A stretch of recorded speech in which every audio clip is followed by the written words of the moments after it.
Hebrews, Hebrews, Hebrews. This is Prophets of Awakening. This is our evening Shabbat class, the 10th of August, 2024. Okay, I'm going to be reading out of the book of Jasher, chapter 70. And we're going to read that and break it down. Okay, you can go to our YouTube channel, the Prophets of Awakening. Uh, check out our videos. We have over 1,000 or so videos that you can uh, examine, check them out. And these videos will lead you into the truth of the Holy Scriptures. And if you like what you're hearing and receiving, I'm asking you to like, share, and subscribe to the channel. Okay? For those that want to support the channel, we have our Cash App at the bottom of the screen. That would be greatly appreciated also. Okay, and the hours of operation that we live is Tuesday, Wednesday, and Thursday, 7 to 9 Central Time. And we on Prophets of Awakening. We on Clubhouse on Friday nights from 7 to 9. It's our men's advanced Bible study. And we have two Shabbat classes on the Sabbath. One in the morning, 10 to 12 a.m. Central Time, and then we close the Shabbat out from 6 to 7 in the evening on the Shabbat. Okay. For those that don't know, this is a non-Messianic channel. We deal with the Tanakh and the Torah. Tanakh being the Old Testament and the so-called Book of Remembrance, and the Torah is the first 5 books that was given to Moses by our Redeemer, the Lord of hosts. And it consists of our laws, statutes, judgments, our way of life, our culture. Okay. Shalom and welcome to this channel, and welcome to our evening Shabbat class. We're going to do our normal, which is a moment of silence, a Sabbath prayer, we read the Psalms. We have the current events, little need to know information. Then we open up for some Q&A and dialogue. Then we go into our topic, which is chapter 70 out of the book of Jasher. We're going to read that and break it down. Okay? This moment of silence is for the Lord of hosts and all that he's doing to bring about our prophesied deliverance in these last days. Okay? Oh Lord, we come this day, bow down and honoring you and praising you and believing in you. We thank you for your wisdom and your knowledge that you have poured out upon us. And we see you now within the Holy Scriptures. Oh Lord, and we trust you with all our heart and all our soul, keeping us that silence any longer, but shine forth on our enemies with our great power and our great glory. Peace be unto you. Okay. So with that being said, I'm going to read the Psalm. Okay.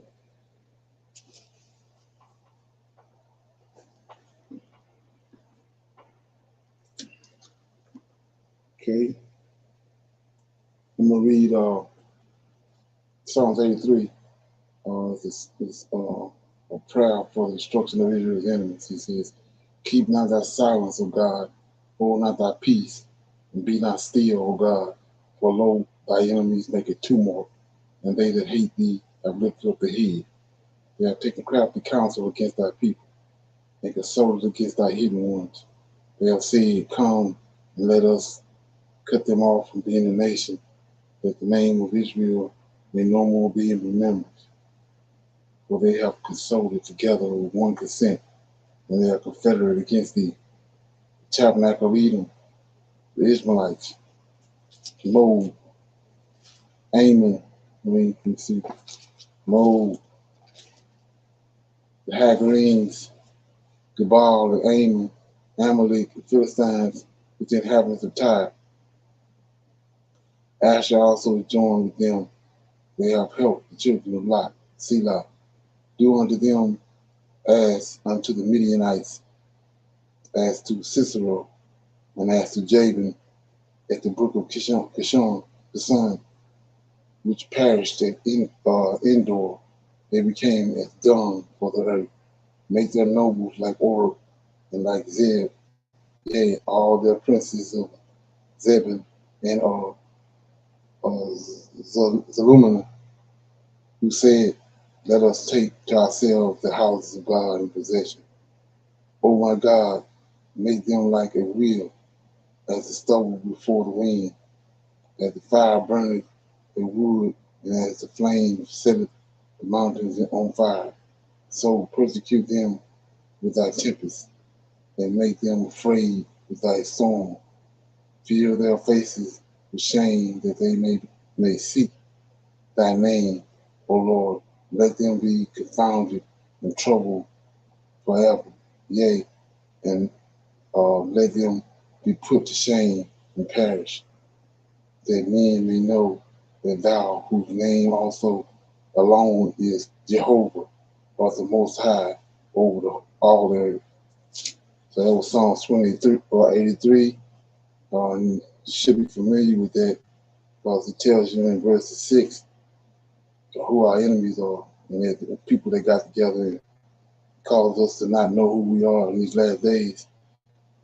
Verse 6, it says, Tabernacle Edom, Ishmaelites, Moab, Hagarenes, the Baal, Ammon, Amalek, Philistines with the inhabitants of Tyre. So you notice that most of these people, nations are kinfolks. So Ammon is out of Lot's lineage. Moab is out of Lot's lineage. Ishmaelites, that's out of Abraham's son, Ishmael. Edom, that's Jacob's brother. So this is when you look at it, it's a family thing. The family members hating on each other. Okay. Any comments? Okay. Yeah. So with that being said, I'm gonna go to some current events. Okay.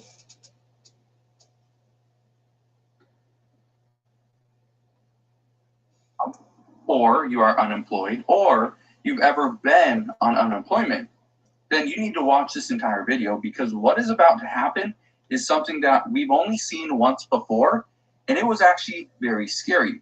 I have some notes here I want to go over, but again, it comes down to employment. Right now, we have an unemployment rate of 4.3%. Experts say as long as we're under 5%, we should be okay. But here's the concern. We may not have enough unemployment benefits to go around. According to reports, they are saying that we need to put more money into unemployment to ensure that everybody can get unemployment insurance if they do go on unemployment. But I want to break all this down, because what we are seeing right now is the economy is starting to shift. As it shifts, more people will become unemployed. They will be looking towards those benefits and looking forward to receiving some type of income for the time being, but it could be delayed. So we'll break all this down in just a moment. But as always, if you can, do me a favor, go ahead, hit that like button if you enjoy these daily updates. But let's begin. We know you have choices when it comes to home improvement products.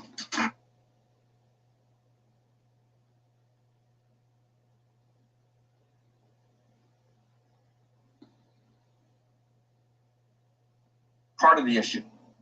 We're going to get to this unemployment insurance program crisis in just a second. But before I do that, I want to talk about these companies that are starting to lay off employees. We are seeing like Paramount is going to lay off like 15% of their employees. We are seeing John Deere lay off employees. Tech is laying off employees right and left. Okay. This is turning into a bigger and bigger issue. But the thing is, these layoffs are happening sporadically. And so a lot of people think, oh, it's just normal layoffs. We're perfectly fine. We are not going to see a mass layoff. The problem is these layoffs are happening so slowly, but there are big layoffs where companies are laying off thousands and thousands of people at a time. Keep in mind how many companies there are out there in the United States. There are small companies, there are big companies. What we see when you turn on the news and you see that Paramount's going to lay off employees, John Deere is laying off employees, Apple, Google, right? When you see that they're laying off employees, those are headline layoffs. But what you don't see is when Smith's Barbecue is going to shut down and lay off 6 people. You don't see when Albertsons is going to, cut their staff in certain locations, right? You don't see when, Dave's, soda fountain is going to close, and there's going to be 8 people that aren't going to have a job. But you don't see those. Those are the things that experts are concerned with, is that all these small businesses are going to go under, and all those employees are going to be collecting uninsurance or unemployment benefits. Now, let's get this article. This is an article from CNBC. It says the unemployment insurance program is unprepared for a recession, according to experts.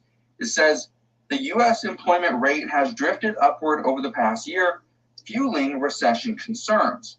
The unemployment insurance program buckled during the COVID pandemic under a deluge of claims, and experts say the system for unemployment benefits is ill-equipped to handle the next economic downturn.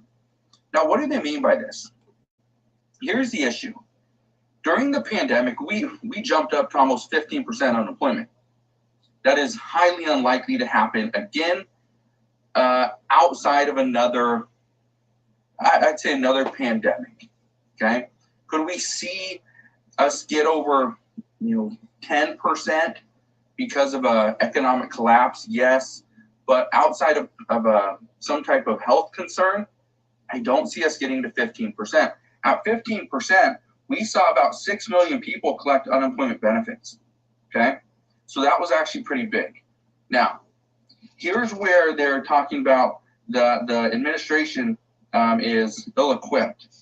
They say they're ill-equipped to pay benefits quickly and accurately. There's also wide variation among states which administer the programs relative to factors like benefit amount, duration, and eligibility. Now, I want to touch on this as well, okay? Because again, we saw before the pandemic, so was it January, March, April of 2020, we saw about 6 million people collect unemployment. Before that, so I think we had like 200,000 people collect unemployment before that, the week before the pandemic really hit. But states weren't prepared. We got under 2. Okay. Did you know this about Tesla solar roof? Any comments on that?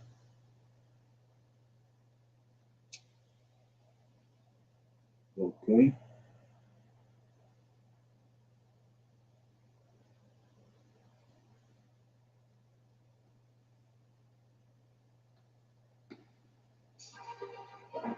The Book of Jubilees, considered an ancient Hebrew text, offers a unique perspective on the familiar biblical narrative. It presents itself as a revelation given to Moses on Mount Sinai, expanding on the events surrounding the Israelites' exodus from Egypt. This revelation, spanning generations, focuses on God's covenant with Abraham and his descendants. At the heart of this divine covenant lie the 10 Commandments, a moral and ethical code designed to guide the Israelites. Jubilees emphasizes the importance of these commandments, portraying them as the bedrock of a just and righteous society. Moses, the lawgiver, stands as a pivotal figure, receiving and transmitting these divine decrees to his people. His role underscores the weight of responsibility that comes with knowledge and the importance of upholding divine law.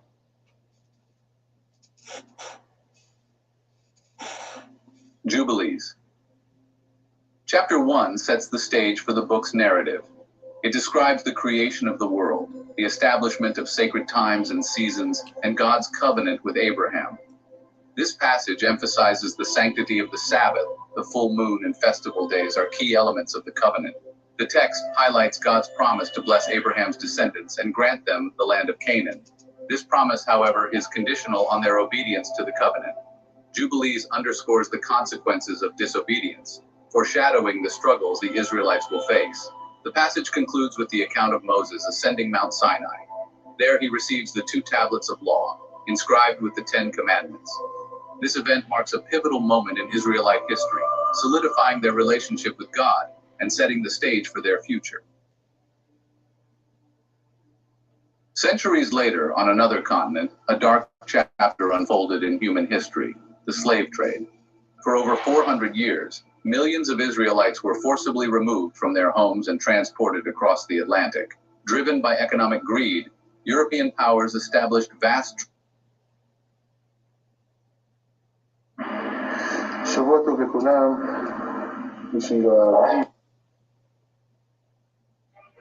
Okay, not bad. Powers established vast trading networks that exploited Hebrew labor and resources. Men, women, and children were treated as commodities, subjected to unimaginable cruelty and suffering. The transatlantic slave war had a devastating impact on Africa, decimating populations, fueling conflict, and disrupting social structures. It left an enduring legacy of trauma and injustice that continues to resonate today. Section 4. Echoes of Jubilees, Morality Lost in the Face of Prophet. Drawing a parallel between the Book of Jubilees and the Afro-Hebraic Tribulation reveals a stark contrast between divine law and human action. The commandments, emphasizing justice, compassion, and respect for human dignity, stand in direct opposition to the horrors of slavery. The pursuit of profit, fueled by greed and indifference, led to the violation of fundamental moral principles. The slave trade stands as a stark reminder of what happens when humanity disregards its sacred duty to uphold justice and protect the vulnerable. Jubilees serves as a poignant reminder of the consequences of breaking covenants and disregarding divine law. The suffering inflicted during the slave trade serves as a sobering testament to the dangers of prioritizing material gain over human dignity. Section 5. A legacy of injustice, remembering the past, shaping the future. The Book of Jubilees, with its emphasis on covenant and consequence, offers a lens through which to view the horrors of the East African slave trade. It reminds us that disobedience to divine law have consequences, and that the pursuit of justice requires unwavering commitment. The legacy of the slave trade continues to cast a long shadow, impacting issues of race, inequality, and social justice. Confronting this painful history is essential for building a more just and equitable future. Remembering the divine retribution will come, and acknowledging the lasting impact of this atrocity and working to dismantle the systems that perpetuate injustice are essential steps toward healing and reconciliation. Only by learning from the past can we hope to create a future where all people are treated with the dignity and respect they deserve. Okay, any comments on that? So, talking about the Book of Jubilees, how that we pretty much talked about it this morning. Got laws, and when you transgress those laws, it's consequences to it. So, like I said, what you sow, you're gonna reap it. You ain't gonna get around it. It's the same as spring, summer, winter, and fall. Most High, Lord, the whole set that in place, and ain't nothing we can do about it. It's gonna happen. As soon as one season ends, another one's gonna start. He said that seed time and harvest is gonna continue until the judgment. Okay, I got some need to know information right here. I'm gonna play this. Yeah. They are terrified. They are scared for their lives. They don't want to leave their house because of what's happening on their streets, to their businesses, to their children. Yeah, I don't know if anybody noticed, but this happening in UK. This is so unfair to sit and watch, honestly, because they have done nothing wrong. It's because this racist rioters want to go and terrorize people because they don't feel like they're good enough. They want to get their country back. I've never felt this unsafe in my life. In all my 26 years of being a black man on this earth, I've been hearing of racism. But for the first time in my life, I feel so unsafe. I won't lie, I'm actually terrified. I'm scared for myself and every black person right now in Middlesbrough. It is crazy. Like, I do not understand what is happening now. Yes, a black guy killed people. Doesn't mean all black people are murderers right now. Like, literally, they are burning down cars right beside my streets. They've broken all windows, looted people's stores. My university, Teesside University, has been broken. The gym building broken. Olympia building, where I did my graduation like 2 weeks ago, is broken.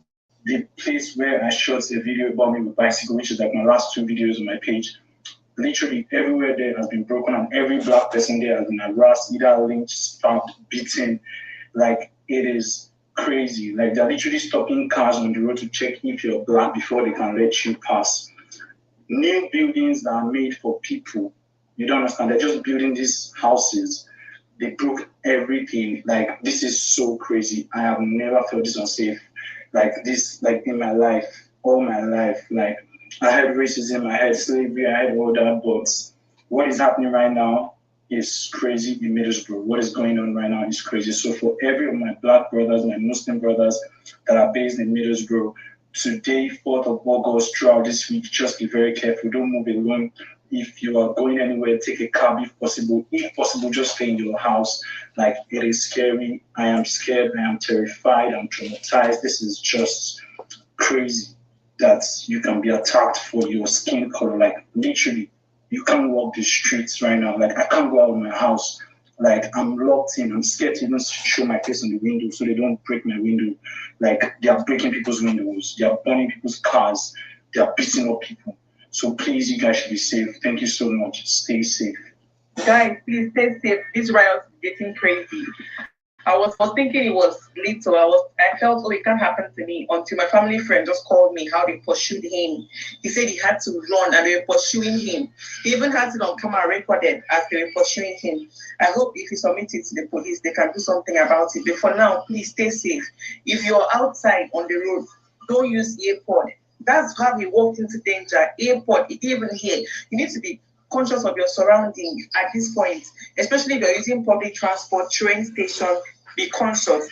Don't even argue with anybody in a public place. Don't argue with any white person right now because you don't know what you will say. It will trigger something.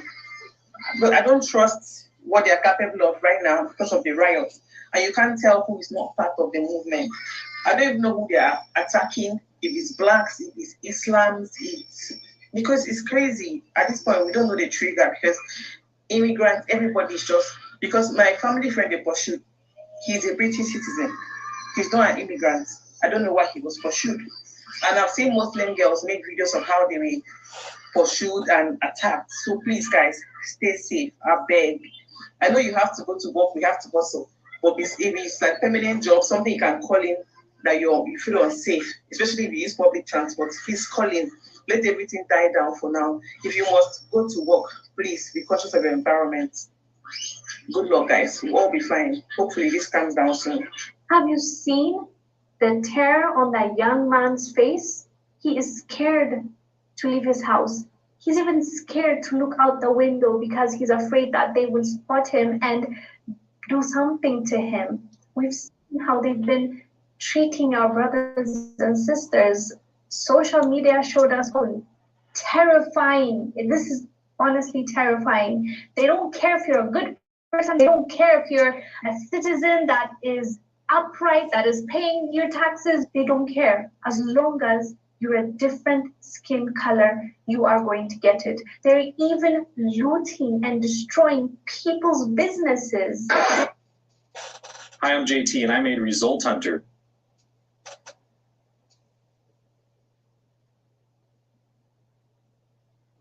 And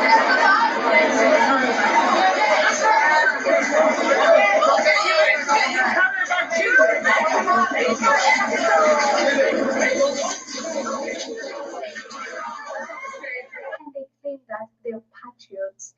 They're doing all this because they care about their country and they want it back to themselves.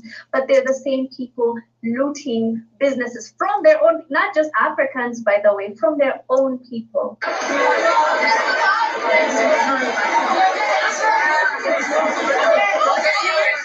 Okay, anybody heard anything about this? So it's coming here though. You know, November 5th. Anybody heard anything about this? What's going on in the UK? Shalom. I seen that video, Brother Leonard, and it also looks like this UK movie I watched called The Kitchen. I think it was on Netflix. I think it came out this year or last year, but that's exactly what was going on in the movie The Kitchen. Right. Yeah, they know what's getting ready to come. Like I said, and that's these are all signs that we got to get up out of here because That's where we at. It's already been prophesied. Yeah. See what his brother talking about. It says I hear people talking about terrorism, terrorist sleeper cells being unleashed here in America, and that the migrants coming across the border are not coming here to asylum, but terrorists. Yeah, that's true too. It's all being set up and staged for this election. The end of this election, the ending of this election is going to be a lot of drama breaking loose on that. You can believe that. Okay.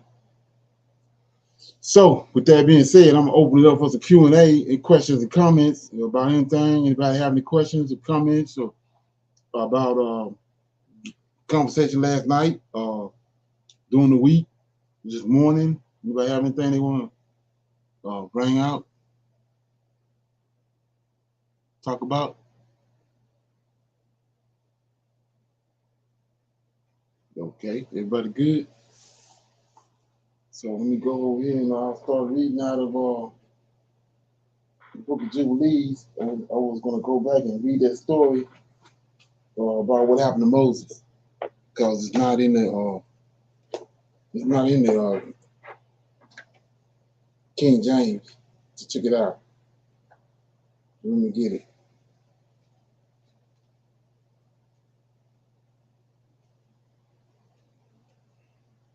Okay, so chapter 7, it says, and in the 3rd year of the birth of Moses, Pharaoh was sitting, so Moses 3 years old.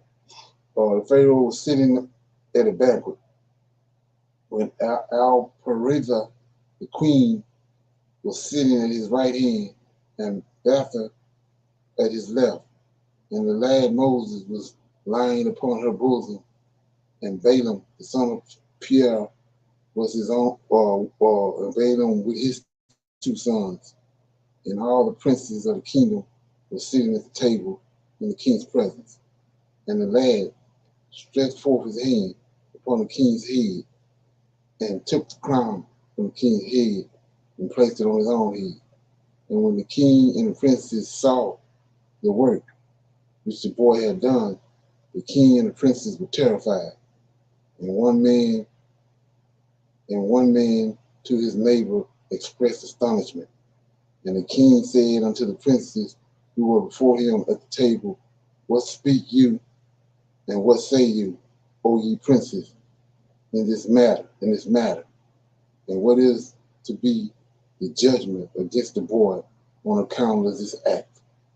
And Balaam, the son of Beor, the musician, talked about this morning, the musician, answered before the king and the princes, and he said, remember now, O my lord and king, the dream which thou didst dream many days since, and that which thy servant interpreted unto thee. Now therefore, says, now therefore, this is a child from the Hebrew children, in whom is the Spirit of God. And let not my Lord, the King, imagine that this youngster did this thing without knowledge. For he is a Hebrew boy, and wisdom and understanding are with him. Although he is yet a child, and with wisdom has he done this, and chosen unto himself the kingdom of Egypt. Well, this is the manner of all Hebrews, to deceive kings and their nobles, and to do all these things cunningly, in order to make the kings of the earth and their men tremble. So right here, go back to this morning, right? The little story about the 9 women. Well, just what the Israelite woman can tell the rest of the women at the table right here. She can tell them that now, therefore, this child from the Hebrew Israelites, in whom the Spirit of God, and let not my Lord the King imagine that this youngster did this thing without knowledge, right? So this is what the Hebrew men possess. For he is a Hebrew boy, wisdom and understanding is with him, although he is yet a child, and with wisdom he has done this and chosen unto himself the kingdom of Egypt. For this is the manner of all the Hebrews, to deceive kings and their nobles, and to do all things cunningly in order to make the kings of the earth and their men fear. She could have told them that. That's what she could have told them this morning, right? 9, surely thou knowest that Abraham their father acted thus, who deceived the army of Nimrod, king of Babylon, and Amalek, king of Gerar, and that he possessed himself of the land of the children of Heth and all the children of Canaan. So we see right here, this particular part of the story right here, verse 9, is a lie, because we know that Noah gave Shem the land of Garden of Eden. He gave it to him. Canaan came later and stole it. That's why it's called the land of Canaan, because he came and stole it. All he was doing, like I said this morning, this angel was restoring, making the wrong right. That's all he was doing. So this right here is just misleading. So it says in 11, his son Isaac also did so when he went to Gerar and dwelt there, and his strength prevailed over the army of Amalek, king of the Philistines. He also thought of making the kingdom of the Philistines stumble, in saying that Rebekah, his wife, was his sister. Jacob also dealt treacherously with his brother and took from him his hand and his birthright and his blessing. So that's a lie too, right? We know Esau gave him the birthright. It says for some meat, red meat. 14, he went then to Panorama to the house of Laban, his mother's brother, and cunningly obtained from him his daughter, that's a lie, and his cattle, and all belonging to him, and fled away and returned to the land of Canaan to his father. His sons sold their brother Joseph, who went down into Egypt and became a slave, and was placed in the prison, a house, for 12 years, until the former Pharaoh dreamed dreams and withdrew him from the prison house and magnified him above all the princes in Egypt on account of his interpreting his dreams to him. And when God caused a famine throughout all the land, he sent for and brought his father and all his brothers and the whole of his father's household, and supported them without price or reward, and bought the Egyptians for slaves. Now, therefore, my Lord King, behold, this child has risen up in their stead in Egypt, to do according to their deeds, and to trifle with every king, prince, and judge. It is, if it please the king, let us not spill his blood upon the ground, lest he grow up and take away the government from thy hand, and the hope of Egypt perish after he shall have reigned. And Balaam said to the king, let us moreover call for all the judges of Egypt and the wise men thereof, and let us know if the judgment of death is due to this boy, as thou didst say, and then we will slay him. And the Pharaoh sent and called for all the wise men of Egypt, and they came before the king. And the angel of the Lord came again amongst them, and he was like one of the wise men of Egypt. So we see right here, if you didn't know these angels had the ability to shapeshift, you see it right here. That when Pharaoh called all the wise men of Egypt, the angel of the Lord came in amongst them looking like a man, looking like them, right? 22, and the king said unto the wise men, surely you have heard what this Hebrew boy who was in the house had done, and thus as Balaam judged in the matter. Now judge ye also and see what is due to the boy for the act he has committed. And the angel, who seemed like one of the wise men of Pharaoh, answered and said as follows, before all the wise men of Egypt, and before the king and the princes, if it please the king, let the king send for men who shall bring before him an onyx stone and a coal of fire, and place them before the child. And if the child shall stretch forth his hand and take the onyx stone, then shall we know that with wisdom has the youth done all that he has done, and we shall slay him. But if he stretch forth his hand upon the coal, then shall we know that it was not with wisdom that he did this thing, and he shall live. And the king seemed, and the thing seemed good in the eyes of the king and the princes. So the king did according to the words of the angel of the Lord. And the king ordered the onyx stone and the coal to be brought and placed before Moses. And they placed the boy before them, and the lad endeavored to stretch forth his hand to the onyx stone. But the angel of the Lord took his hand and placed it upon the coals, and the coal became extinguished in his hand, and he lifted it up and put it into his mouth, and burned parts of his lips and parts of his tongue, and he became heavy in the mouth and tongue. So this is what Moses was talking about right here when he said that Moses stuttered. This is why he was stuttering right here, but this is what happened to him.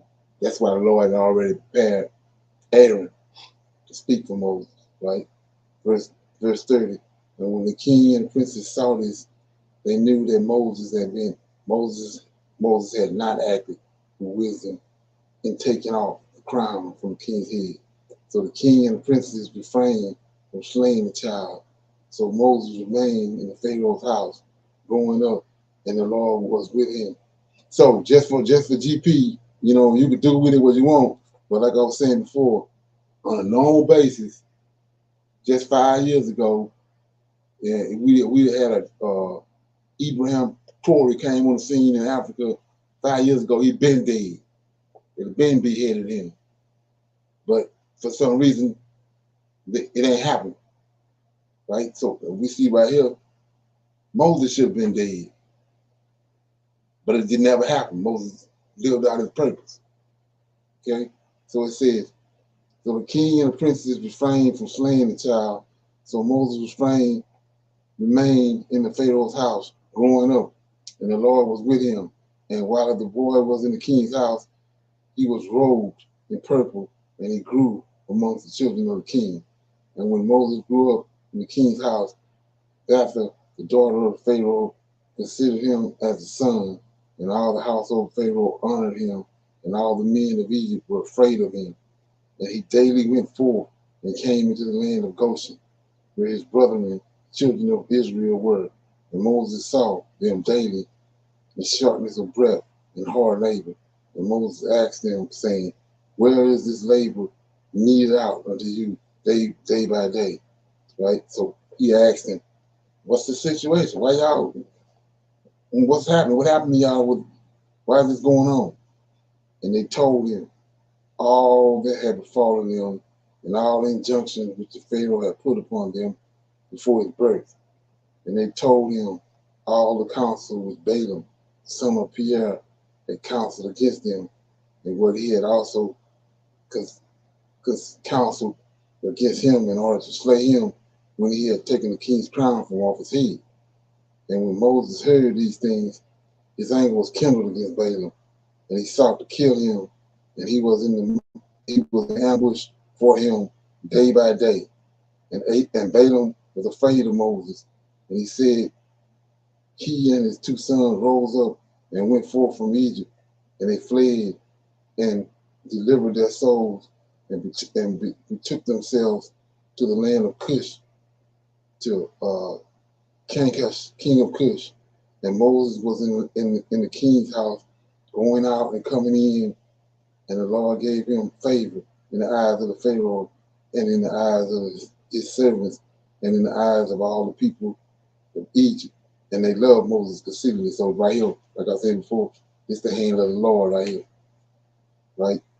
So anyway, I wanted you to know that this Balaam, it's the same Balaam that's in Numbers chapter 24, which tells you right here he fled from Egypt.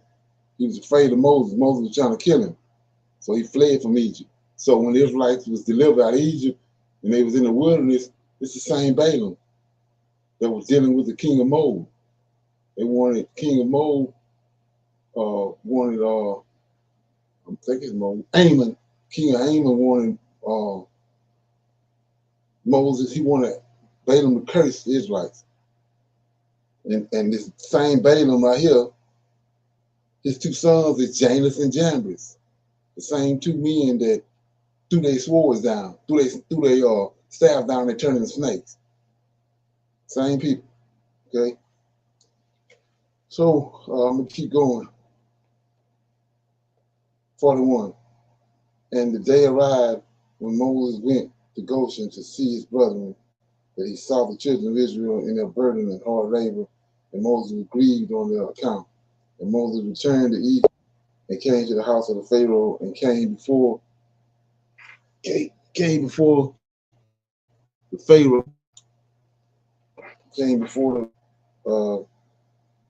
Pharaoh and said unto him, Speak, request from thee, turn not away my face empty. And the Pharaoh said unto him, Speak. And Moses said unto the Pharaoh, Let there be given unto thy servants, children of Israel, who are in Goshen, 1 day of rest therein from their labor. And the king answered Moses and said, Behold, I have lifted up thy face in this thing to grant thy request. And the Pharaoh ordered a proclamation be issued throughout all Egypt and Goshen, saying, to you, all the children of Israel, thus says the king, for 6 days you shall do your work and labor, but on the 7th day you shall rest, and shall not perform any work. This shall you do all the days, as the king and Moses the son of Bethel have commanded. And Moses rejoiced at this thing which the king had granted him, and all the children of Israel did as Moses ordered them. For this thing was from the Lord to the children of Israel, for the Lord had begun to remember the children of Israel to save them for the sake of their fathers. And the Lord was with Moses, and his fame went throughout Egypt. And Moses became great in the eyes of all Egyptians and in the eyes of all the children of Israel, seeking good for his people Israel and speaking words of peace regarding them to the king. So anybody have any questions on that chapter 70? Any comments? Okay, so like I said before, you can see the hand of the Lord in this, because of, first of all, when you go back to what Moses did, Moses took the crown of Pharaoh off, put it on his own head, right?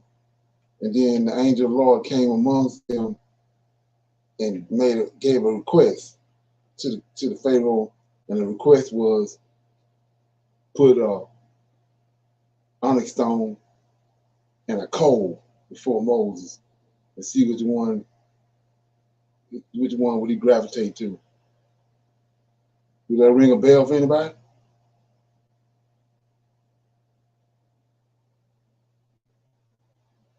Didn't he take a hot coal and put on Jeremiah's lips? Yes, sir. Right. Okay. See what I'm saying? So see how he working it, and then we go over here to Moses, and way back in the beginning, he phoned Adam, he told 6 days you work, and the 7th day you rest. Moses went before the Pharaoh and asked him for 1 day.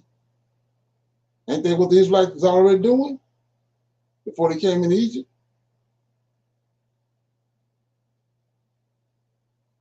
Okay, so what happened on the plantation? If you did your homework, did they give us a 1 day to rest on the plantation?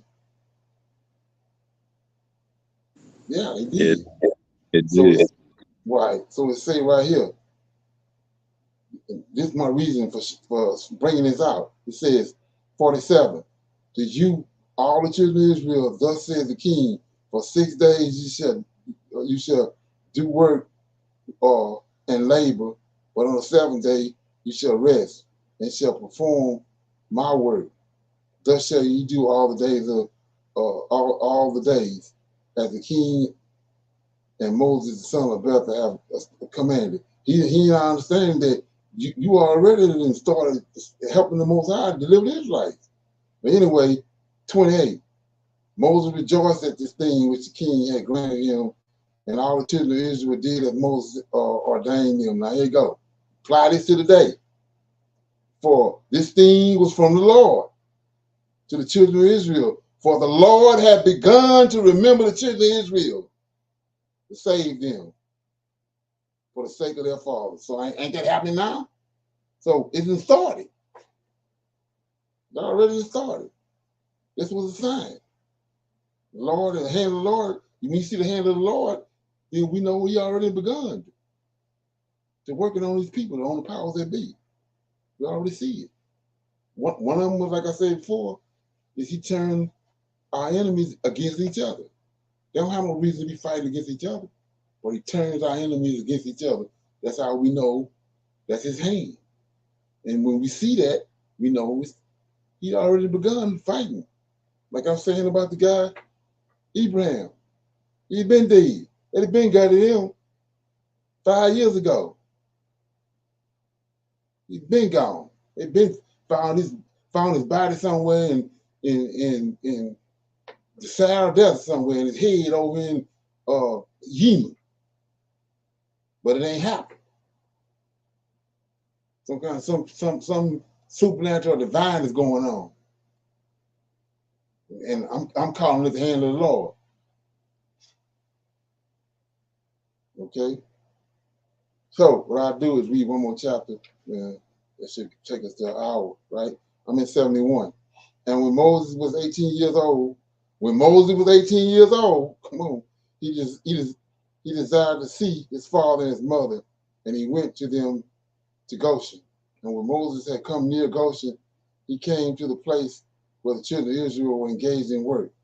And he observed their burdens, and he saw an Egyptian smiting one of his Hebrew brethren. And when the man who was beaten saw Moses, he ran to him for help. For the man Moses was greatly respected in the house of Pharaoh. And he said to him, "My Lord, attend to me. This Egyptian came to my house in the night, bound me, and came to my wife in my presence, and now he seeks to take my life away." So let me read something for you, so we can connect these dots, right? Let's get it. I don't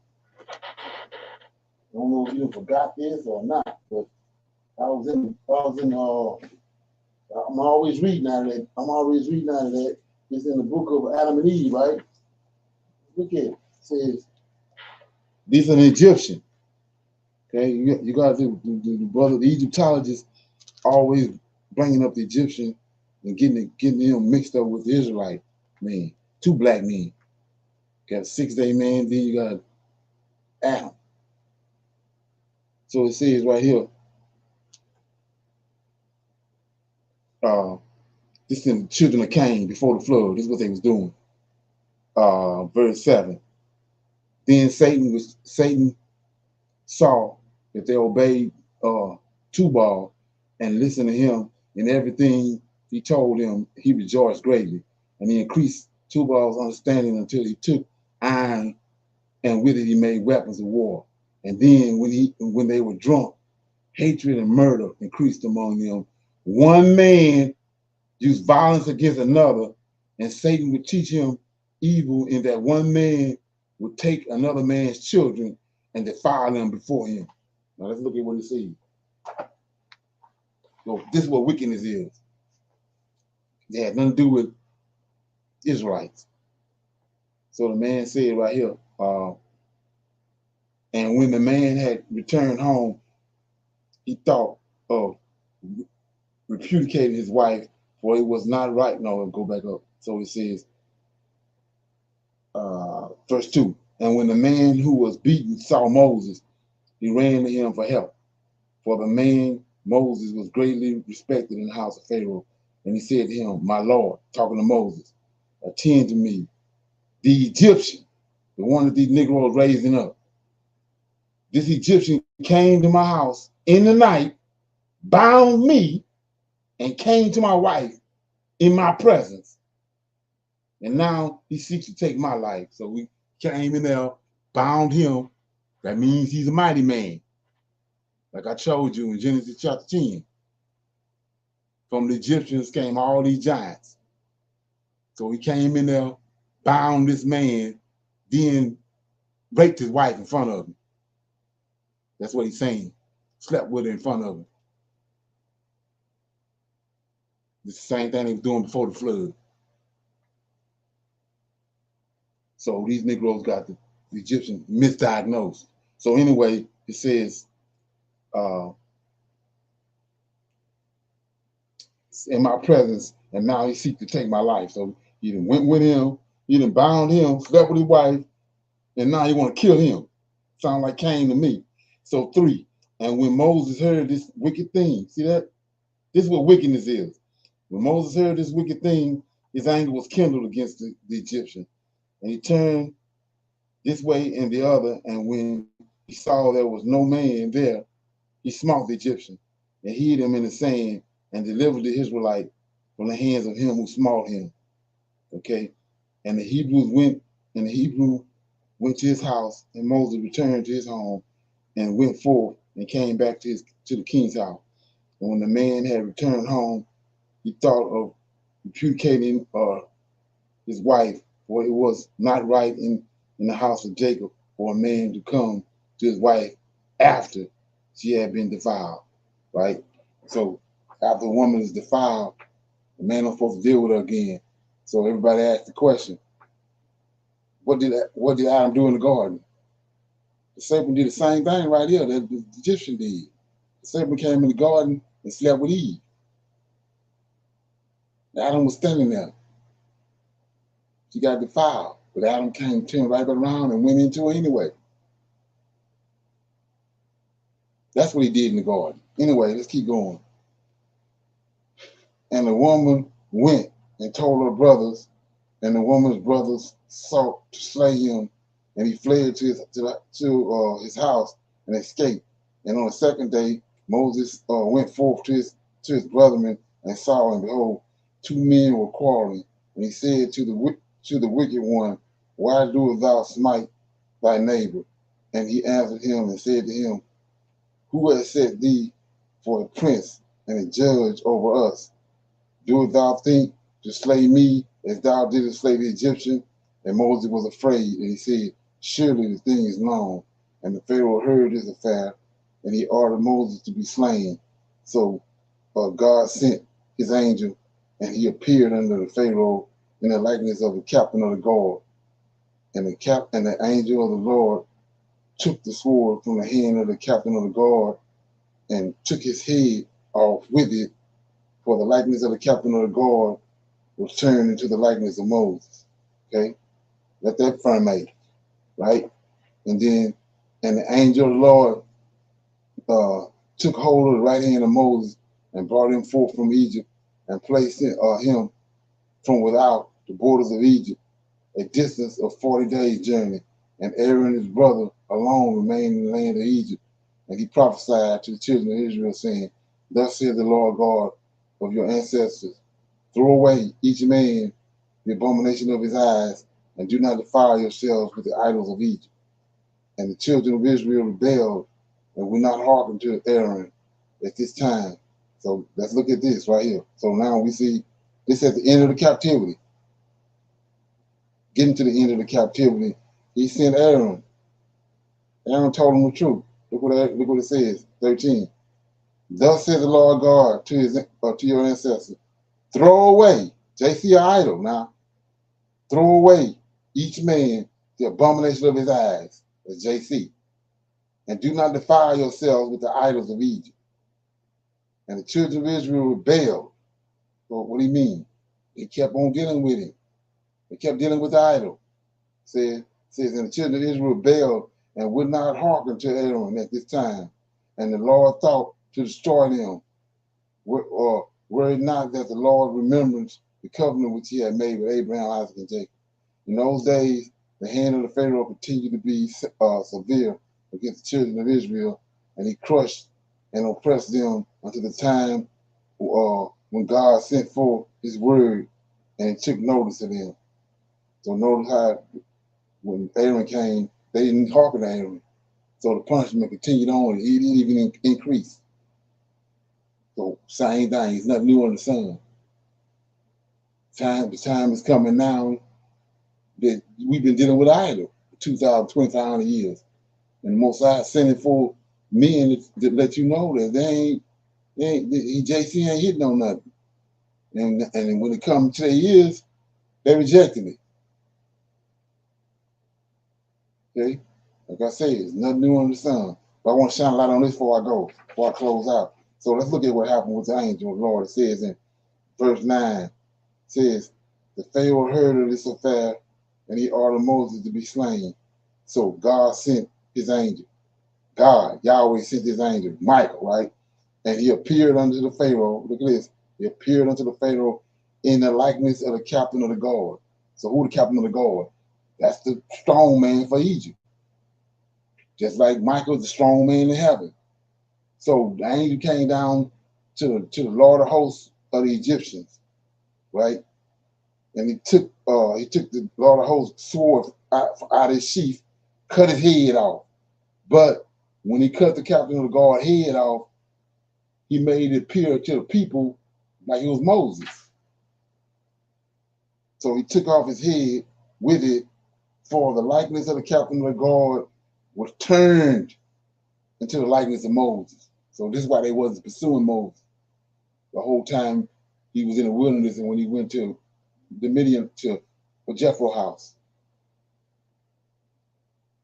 So there's some shape shifting going on. So what you need to understand is if this happened right here, how many other times this went down?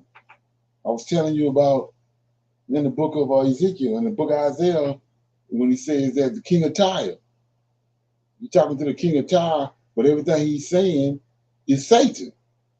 He said that the king of Tyre was in the garden of God. So the king of Tyre went in the garden of God, Satan was. So what he doing? He's showing himself like the king of Tyre. He ruling he over in the kingdom of Tyre, ruling, but he's shapeshifting. The king of Tyre dead. He's showing himself as the king of Tyre. And so what you have to understand, you think that's the only time he did that? He's doing it all over the place. Okay? Anybody else have any other questions? Shalom.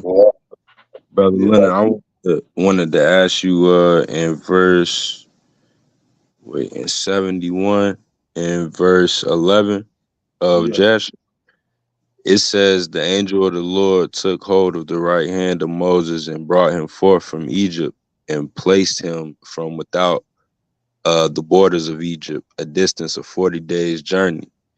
That kind of sound like he picked him up and flew him 40 days away, right? Yeah, that's what happened. Remember in Ezekiel, he took Ezekiel by his dreadlocks and took him back to Jerusalem and showed him what was going on in Jerusalem. Right. Yeah, so there's nothing new under the sun. That's how you can line it up.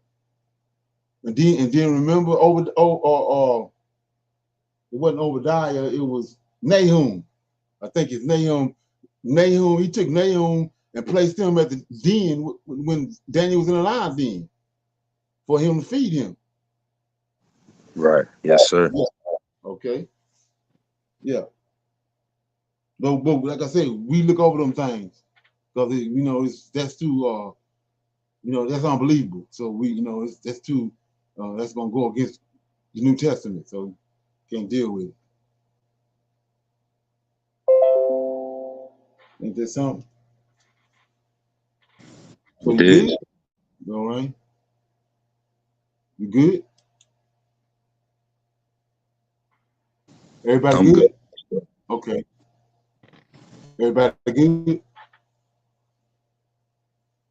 Okay. Yes, So with sir. that being said, we'll say shalom everybody, and I'll see everybody on Tuesday for our advanced Bible study. Okay, shalom. Shalom and another shalom. Shalom, everyone. Hello.